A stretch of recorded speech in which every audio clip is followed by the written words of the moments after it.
আমরা সকলে আল্লাহর গোলাম। আমরা কার গোলাম? আল্লাহর গোলাম।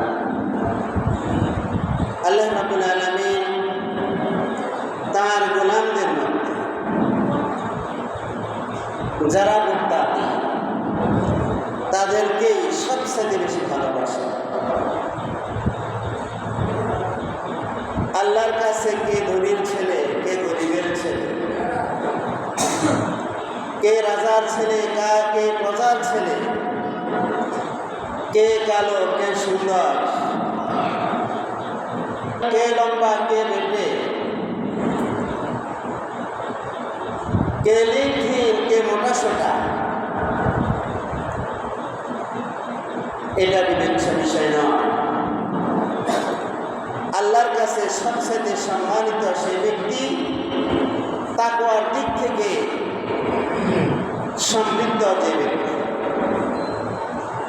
আল্লাহ রাব্বুল আলামিন আমাদের জ্ঞাতার্থে আমাদেরকে জানিয়ে দেওয়ার জন্য সেই মুত্তাকিদের গুণাবলী তার পবিত্র কোরআনের সর্ববৃহৎ সূরা সূরাতুল বাকারার শুরুতেই তার বিবরণ দিয়ে দিয়েছে।